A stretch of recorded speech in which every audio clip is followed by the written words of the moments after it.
Good morning, CHCC. So there's been a little bit of confusion about how the Laserfiche Forms process works and how people need to access the web pages. So what I wanted to do is to try to clarify some of that here. What you see on this page here, I don't give these out to everyone because I don't want there to be any more confusion.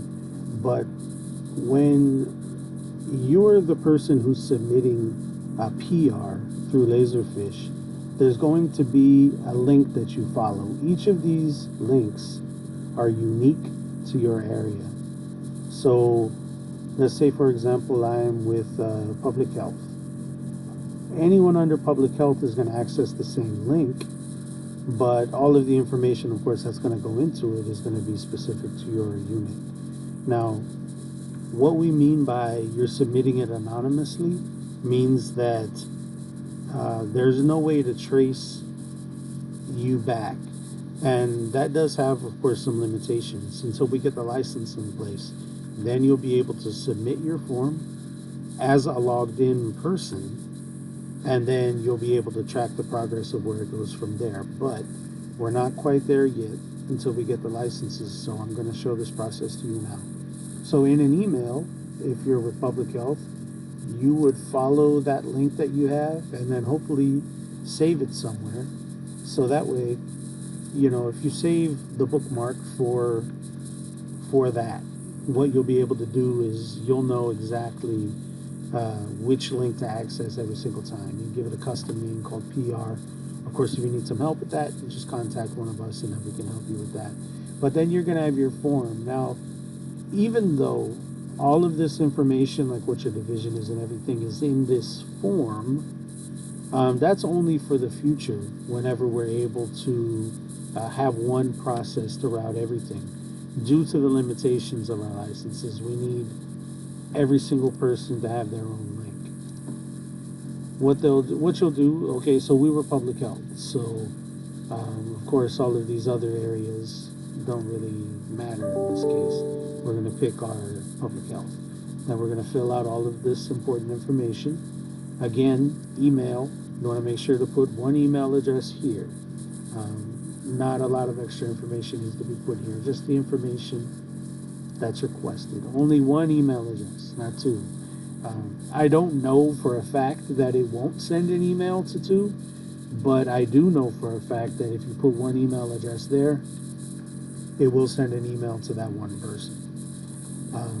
With all of this information being filled, while I'm on the topic, now that we understand that you don't need a login to fill out your purchase request,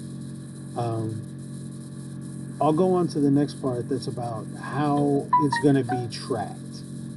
So once you do submit, the first stop in this process is to go to, this is where you're submitting. So this is sent, it's anonymous, and its first stop is going to be at your program review step.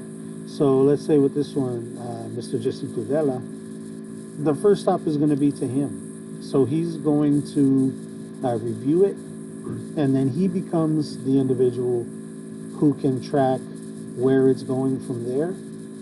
And then once this gets to whether it's local or federally funded, each of these steps are going to be able to track also what's the progress of the PR that's been submitted.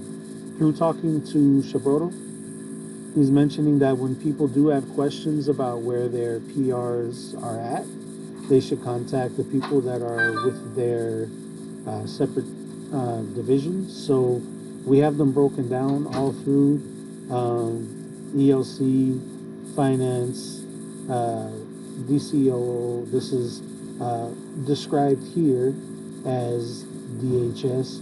Now, this isn't exactly accurate anymore, but due to, saving the trouble of going back and correcting each and every single one of these forms, we're just going to keep moving forward with it. But all of these areas should have someone that's assigned, and then you would contact that individual to find out, exactly what is the status of your PR. in addition to that, another question that I had was about these areas here.